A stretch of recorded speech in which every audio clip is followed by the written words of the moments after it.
नमस्कार दोस्तों, एक बार फिर से आप सभी का इस वीडियो सीरीज में बहुत बहुत स्वागत है। और सबसे पहले आप सभी को दिवाली की ढेर सारी शुभकामनाएं। ईश्वर करे आप हर तरह से प्रॉफिट में रहें, आपका पोर्टफोलियो खूब बढ़े, आगे चले और माँ लक्ष्मी की कृपा, श्री गणेश जी का आशीर्वाद आप पर पूरी तरह से बना रहे। चलिए मार्केट की बात करते हैं। मार्केट में जो हम आपको बताते आ रहे हैं कि यहाँ पे अब जो टाइम एनालिसिस का इन्फ्लुएंस आ गया है, अब इसको यहाँ से बढ़ना चाहिए, इसकी संभावना बढ़ गई है। फिर भी अगर गिरना चाहे तो बहुत जल्दी इसको वो गिराने की शुरुआत कर लेनी चाहिए। और आप अभी तक देख रहे हो, गिरने की तो बात दूर है, जो हमने स्पेसिफिकली कहा था कि लास्ट वीक का जो क्लोज है उससे बेहतर ही ये वीक क्लोज होने वाला है। आपने देखा शानदार चाल आपको इस वीक देखने को मिली है। तो चलिए आज और एनालिसिस करके चेक कर लेते हैं कि यहाँ से जो अपरोड दिख रही है, क्या उसमें कोई क्लैरिटी आ रही है, क्या हम वाकई यहाँ से ऊपर जा रहे हैं। सभी चीज़ों की आज कंक्लूजन में बात करेंगे। शुरू करते हैं आज का वीकली मार्केट सिनेरियो। ये आ गए हम लोग निफ्टी के चार्ट पर, और आप देख रहे हो जो हम लोग बात करते आ रहे थे इसके बारे में कि अब अगर ये 16,900 का एरिया होल्ड कर जाता है, इसके नीचे आने की कोशिश नहीं करता है, तो आप देख सकते हो यहाँ से ऊपर जाता ये नज़र आ सकता है। आपने देखा है बहुत ही शानदार राइज आपको इस वीक देखने को मिला है। अगर आप देख पा रहे हो कि यहाँ पे 17,500 के ऊपर भी अब बहुत अच्छे से होल्ड कर रहा है, लेकिन क्या यहाँ से अच्छा कर सकता है? क्या ये 500 का एरिया होल्ड करता रहेगा?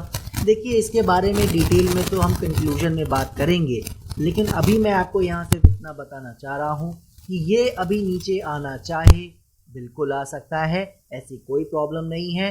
ध्यान हमें ये देना है कि जो 16,900 का एरिया है वो ब्रेक नहीं करना चाहिए। और मुझे कहना चाहिए कि अब जिस तरह से ये काम कर रहा है, मोटा मोटी ये जो एरिया हमारा 17,150 का लगा है, इसको मैं थोड़ा सा और रिवाइज करना चाहूँगा। वो एरिया अब ये आ रहा है यहाँ पे करीब करीब 17,050 17,000 के आसपास। जी हाँ, ये एरिया अब इसे ब्रेक डाउन साइड नहीं करना चाहिए। और जब तक इसे ब्रेक नहीं कर रहा है, ये याद रखिएगा, ये सबसे ज़्यादा इम्पॉर्टेंट लेवल है आपके लिए। जब तक 17,050 17,000 का एरिया होल्ड कर रहा है, छोटी मोटी करेक्शंस आना चाहे बिल्कुल आ सकती है, लेकिन ये वापस से ऊपर अच्छा करता बिल्कुल नज़र आ सकता है। ये रहा बैंक निफ्टी का चार्ट, और आप देख रहे हो कि जो लेवल निफ्टी ने अच्छे से पार नहीं किया है, उस लेवल को डेफिनेटली बैंक निफ्टी ने बहुत अच्छे से पार कर दिया है ऑलरेडी। यानी यहाँ पे वो कैरेक्टर है जिसकी हमें रिक्वायरमेंट होती है। बट स्टिल, जैसा हम बात कर रहे थे कि निफ्टी में अगर थोड़ी बहुत करेक्शन आएगी तो बैंक निफ्टी में भी आ सकती है, लेकिन चांसेस इसके अब ज़्यादा हो गए हैं। याद रखिएगा कि ये जो एरियाज़ हैं 39,900 700, इसके नीचे बैंक निफ्टी शायद ना आए। क्यों ना आए? क्योंकि अगर इन्हें अच्छा करना है तो वो थोड़ी मोड़ी करेक्शन यहीं कहीं कर लेगा, क्योंकि ओवरऑल वो निफ्टी को आउट परफॉर्म करता फिलहाल नज़र आ रहा है, जिसकी हम बात करते आ रहे हैं। जब तक ये इन एरियाज़ के ऊपर होल्ड कर रहा है, कहीं कोई प्रॉब्लम नहीं है। अगर इसके थोड़ा बहुत नीचे भी आ जाए, याद रखिएगा, तो भी कोई प्रॉब्लम नहीं है, क्योंकि इसमें भी अब सबसे ज़्यादा इम्पॉर्टेंट पॉइंट निफ्टी की तरह 38,600 700 का जोन हो गया है। जब तक ये एरिया ब्रेक नहीं करता है बैंक निफ्टी में, हमें किसी भी तरह से घबराने की कोई भी ज़रूरत नहीं है। ये यहाँ से छोटी छोटी करेक्शन करते हुए ऊपर की ओर, नए हाइस की ओर, और आपको याद होगा हमारे टारगेट एरियाज जो हम कुछ महीने पहले बात कर रहे थे, 43,000-44,000 की ओर बढ़ता नज़र आ सकता है। और इस सेक्टर के बारे में ज़्यादा बात करने की हमें ज़रूरत नहीं है। याद ही होगा आपको, ऑलरेडी आउट परफॉर्मर रहा है। इस वीक कुछ खास ऐसा नहीं हो सका है, बट स्टिल याद रखिए ओवरऑल आउट परफॉर्मर रहा है थ्रू आउट दिस करेक्शन। याद रखना है हमें कि इसमें थोड़ी बहुत करेक्शन आना चाहे बिल्कुल आ सकती है, लेकिन मैं आपको ये कह सकता हूँ आज कि जब तक 12,300 का एरिया होल्ड कर रहा है तब तक तो वैसे कोई प्रॉब्लम नहीं है। लेकिन मैं ये भी बता सकता हूँ आपको कि अब इस एरिया में भी आ जाए, इसके लिए बहुत मुश्किल होने वाला है। जी हाँ दोस्तों, अगर ये इस एरिया में आ जाता है तो भी ये थोड़ा सा परेशानी की बात है। तो जब तक ये यहीं कहीं काम कर रहा है, छोटी मोटी करेक्शन कर रहा है, कहीं कोई प्रॉब्लम नहीं है, क्योंकि ओवरऑल ये अपने नए हाइज की ओर बढ़ता फिर नज़र आ सकता है। और ठीक यही बात आपको याद होगा, फार्मा सेक्टर की तरह हमने मेटल में भी बात की थी। इसमें पहला ही सपोर्ट काफ़ी इम्पोर्टेंट है, जो कि 5640-30 के आसपास है। आप देख रहे हो अभी तक उसी के ऊपर काम कर रहा है, सब कुछ वहीं पे एकदम रुक सा गया है। एक छोटा सा करेक्टिव फेज में आप देख रहे हो रेंज में काम करता नज़र आ रहा है।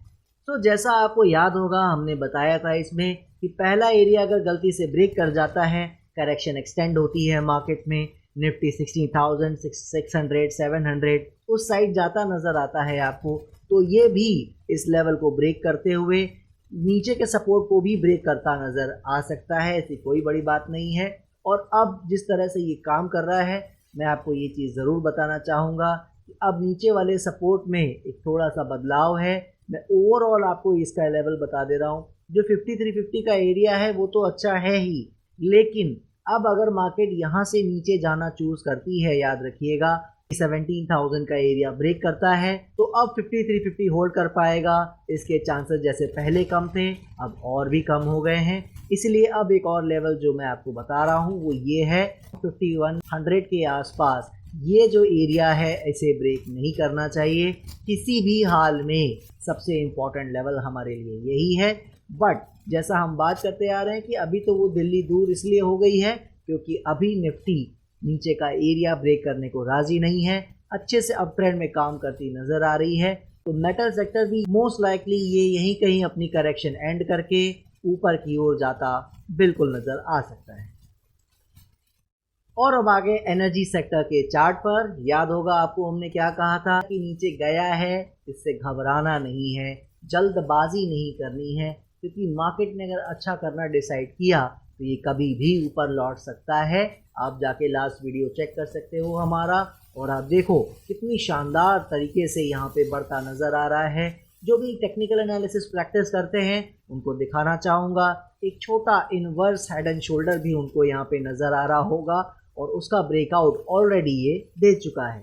सो क्लियरली आप देख रहे हो सब कुछ अच्छा दिख रहा है। अगर गलती से यहाँ head and shoulder pattern fail होता है तो वापस एक नया लो लगाने ज़रूर जा सकता है, याद रखिएगा। लेकिन जब तक ये एरियाज होल्ड कर रहे हैं, जब तक निफ्टी 17,000, 17,100 का एरिया होल्ड कर रहा है, पूरी उम्मीद है कि यही कहीं लो एक बना के ये ऊपर की ओर वापस जाता नज़र आ सकता है। और ये रहा आईटी सेक्टर का चार्ट। सब कुछ हम बात करते आ रहे हैं लास्ट 1 मंथ से, कहीं कोई चेंज नहीं है, तो आपका इसमें बिल्कुल भी टाइम वेस्ट नहीं करूँगा।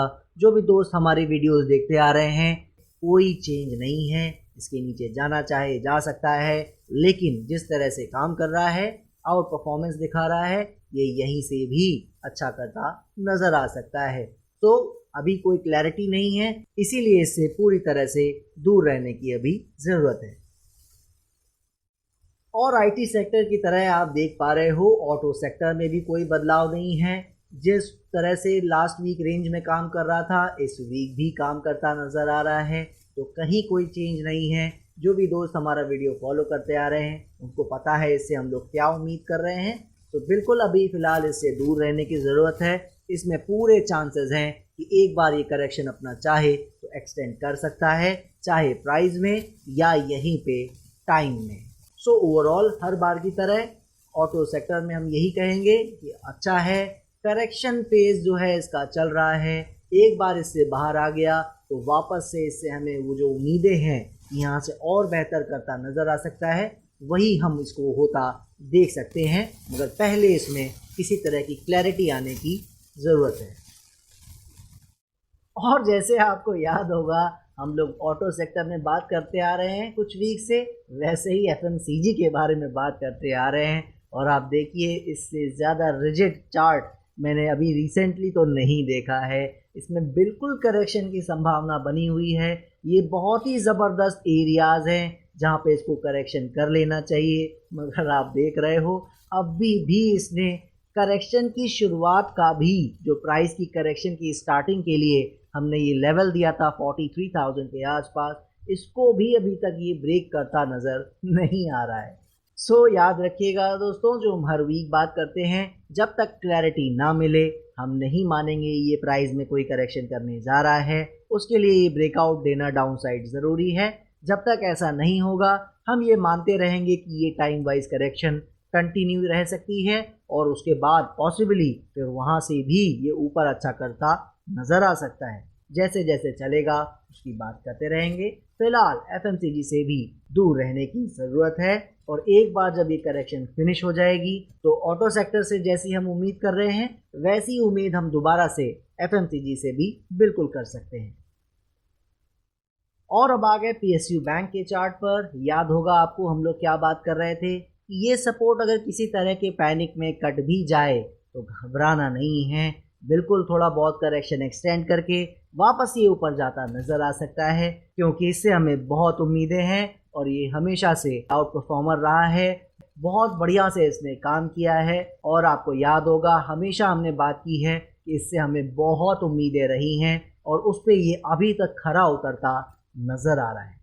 क्लियरली आप देख रहे हो करेक्शन के टाइम में भी हाई के आसपास नज़र आ रहा है, जो कि बहुत ही ज़बरदस्त मूव है। वापस आना चाहे आ सकता है, लेकिन जब तक ऐसा नहीं होता है, जब तक 2890 का एरिया डिसाइसिवली ब्रेक नहीं करता है, किसी तरह के करेक्शन एक्सटेंशन की हमें उम्मीद नहीं है। यही कहीं टाइम बिता के ये वापस ऊपर अच्छा करता बिल्कुल नज़र आ सकता है। जो भी दोस्त इसको नीचे से हमारे साथ राइड करते आ रहे हैं उनको तो कोई प्रॉब्लम नहीं है, लेकिन जो फ्रेश पोजीशन सीकर्स हैं आई एम अफ्रेड अभी तक उसने ऐसा कोई मौका नहीं दिया है और देगा या नहीं उसकी कोई भी क्लैरिटी हमें आज की तारीख तक बिल्कुल नहीं है। और ये आ गए रियल्टी सेक्टर के चार्ट पर और आपको याद होगा यही चीज़ जो हमने पीएसयू बैंक में बात की है रियल्टी में भी बात की थी कि ये भी सपोर्ट एरिया से हमारे बढ़ा था, बहुत अच्छे से बढ़ा था। बहुत क्लैरिटी भले ना थी लेकिन इससे भी हमें काफ़ी उम्मीदें थी, क्योंकि पीछे ऑलरेडी ये बहुत अच्छी करेक्शन कर चुका था ऑलरेडी और हमने बात की थी कि यहाँ से जो करेक्शन एक्सपेक्टेड थी वो भी आपको होती नज़र आ रही है। कुल मिला के इस लेवल के थोड़ा नीचे भी चला जाए बिल्कुल प्रॉब्लम नहीं है, याद रखिएगा, क्योंकि मार्केट में थोड़ी बहुत परेशानी आएगी तो यहाँ पे भी और आ सकती है। लेकिन अगर ऐसा नहीं होता है तो आप देखोगे यही कहीं से ये बिल्कुल अपने हाइस की ओर चलता नज़र आ सकता है, क्योंकि रियल्टी सेक्टर से भी इस चाल में हमें काफ़ी उम्मीदें हैं। ये भी आने वाले महीनों में बहुत अच्छा करता नज़र आ सकता है। ये देख लिए आपने सभी चार्ट्स। चलिए अब कंक्लूजन में समझ लेते हैं कि इन सभी चार्ट्स का क्या मतलब है और मार्केट अब हमें यहाँ से क्या शो कर रही है। सबसे पहले आपको ले चलते हैं निफ्टी के बारे में, क्योंकि उसको समझना आज बहुत ज़रूरी है। जब हम लास्ट वीक आए तो हमने आपको क्लियरली एक सिचुएशन बता दी थी कि अब ये यहाँ से जो करेक्शन कर रहा है ये अगर वापस थोड़ा सा और करेक्शन नीचे डाउन साइड करना चाहे प्राइस में तो इसको फटाफट अब नीचे गिरना चाहिए। आने वाले 1-2 वीक्स में जो भी ये लो लगाना चाहता है 16,600 का, 16,500 का, 16,300 का, जो भी ये लो इस एरिया में लगाना चाहता है वो उसको लगा लेना चाहिए और उसके बाद यहाँ से एक ट्रेंड की शुरुआत वापस से हो सकती है। लेकिन मैंने आपसे ये भी कहा था कि अगर इसने जो हमारा रिवाइज सपोर्ट एरिया था 16,900 का उसको अगर ये ब्रेक नहीं करता है तो आप देखोगे यहाँ से भी ये ऊपर जा सकता है। और उस तरह से आप देख सकते हो कि इस वीक से जो टाइम का इन्फ्लुएंस हुआ है, जो टाइम की एक एनालिसिस हमारी कंप्लीट हुई है, वो यही बता रही थी कि हर क्लोज जो है वीक का वो यहाँ से बेहतर हो सकता है। यानी जो लास्ट वीक का क्लोज था 17,200 के आसपास, उससे बेहतर ही अब हम आने वाले हफ्तों में बने रह सकते हैं। हालांकि इसका मतलब ये बिल्कुल नहीं था कि यहाँ से जो है हर वीक बाय वीक बढ़ता ही चला जाएगा। इसका मतलब ये था कि ओवरऑल जब आप देखोगे कुछ हफ्तों का सिनेरियो तो यहाँ से ही बढ़ता चला जाएगा। उसके लिए 16,900 का एरिया होल्ड करना ज़रूरी था और आप देख रहे हो इस वीक शानदार चाल आपको देखने को मिली है। तो एक कहीं ना कहीं हमें वो संकेत मिले हैं कि शायद यहाँ से भी अच्छा होना चाहे तो हो सकता है। लेकिन क्या हमें कंफर्मेशन मिल गई है कि अब यहाँ से अच्छा ही होने जा रहा है?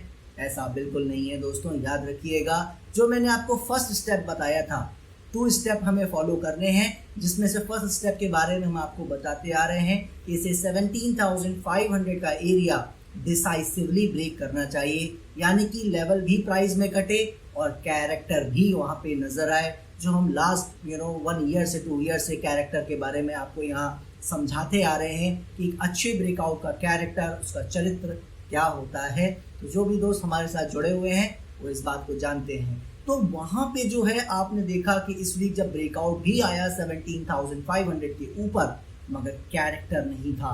लेकिन अच्छी बात यह है कि यहाँ पे टाइम का जो इन्फ्लुएंस है वो बढ़ता नज़र आ रहा है, यानी मार्केट उसको रिस्पेक्ट देती नज़र आ रही है जो हम एनालिसिस देख रहे थे, राइट। तो जब वो होता नज़र आ रहा है तो यहाँ से क्या हो सकता है, देखिए दिवाली का समय है, आपका बिल्कुल भी टाइम यहाँ मैं वेस्ट नहीं करना चाहूँगा। तो आपको समझाने की कोशिश करता हूँ फटाफट कि जो 16,900 का सपोर्ट हमने दिया था कि अगर यही से बढ़ना चाहता है 16,700, 16,500, 16,300 इस तरह के लो ये नहीं दिखाना चाहता है, अगर अब यही से बढ़ जाना चाहता है तो फिर अब इसे इस वीक से 17,050, 17,000 का एरिया नीचे ब्रेक नहीं करना चाहिए। जी हाँ, इसका मतलब यही है दोस्तों कि जो 16,900 का सपोर्ट है वो भी अब रिवाइज हो रहा है और हर वीक मेरे हिसाब से अगर अच्छा होता रहा तो ये रिवाइज होता आगे भी नज़र आ सकता है। तो जैसे जैसे चलेगा हम आपको यहाँ पे या टेलीग्राम पे बताते रहेंगे। तो अब यहाँ से क्या करना है, 17,050, 17,000 का जोन अब हमें फॉलो करना है। और अगर ये जो ब्रेकआउट अपसाइड दिख रहा है 17,500 के ऊपर, ये सक्सेसफुल हुआ हो या ना हुआ हो, अब वो मैटर ही नहीं करता। जी हाँ, यानी कि जो 17,500 का रेजिस्टेंस है वो थोड़ा बहुत पार कर गया है, मगर टाइम के एडिशन की वजह से अब उसकी इम्पोर्टेंस फिनिश हो गई है। यानी अब हमें वो रेजिस्टेंस की जगह अब सपोर्ट को फॉलो करते चले जाना है। तो 17,000, 17,050 का जो जोन है वो अगर ब्रेक नहीं करता है, तो अगर अभी तक ब्रेकआउट का कैरेक्टर नहीं आया 17,500 के ऊपर, तो वो अगले हफ्ते या उसके अगले हफ्ते आपको आता बिल्कुल नज़र आ सकता है। इसका साफ मतलब यही है दोस्तों कि अब हमें ज़्यादा घबराने की ज़रूरत नहीं है और सपोर्ट को फॉलो करने की ज़रूरत है। सपोर्ट ब्रेक कर जाएगा तो बिल्कुल समझ जाना है कि वहाँ से फिर वो 2 रास्ते ओपन हो जाएंगे। कौन कौन से, अगर 17,000, 17,050 का जोन ब्रेक कर जाता है किसी भी वजह से नीचे, तो फिर आप ये याद रखिएगा कि जो पहला हम जो एक सिनेरियो लेके चल रहे हैं कि ये बहुत नीचे नहीं जाएगा, 15,000 साइड नहीं जाएगा, उस केस में अभी भी 16,500, 600 का लो बिल्कुल लग सकता है। अब जो 16,300 तक के लो की बात थी उसकी संभावना बहुत कम हो गई है, याद रखिएगा। अब 16,500 तक ज़्यादा से ज़्यादा आ सकता है लो लगाने। और सेकेंड सिनेरियो जो है, जो वर्स्ट केस सिनेरियो है, वो भी हमें याद रखना चाहिए, भूलना नहीं चाहिए कि अगर सब कुछ गड़बड़ हुआ, मार्केट में कुछ ऐसी न्यूज़ आई जिसके बारे में हम अभी एक्सपेक्ट नहीं कर रहे हैं, तो फिर 15,000 के नीचे भी ये बिल्कुल जा सकता है। सीधे वहीं जाता फिर आपको ये नज़र आएगा। तो वो 2 सिनेरियोज जो हैं उनमें से ओपन हो जाएंगे कोई भी एक, अगर 17,000 का एरिया ब्रेक करेगा तो। अच्छी बातें आपको सारी बताई हैं, नेगेटिव भी कुछ बताई हैं, मगर हमें अलर्ट रहना है, बिल्कुल भी एकदम खो नहीं जाना है मार्केट में। यहाँ से अच्छा हो गया है, ऐसा कुछ भी नहीं हुआ है दोस्तों।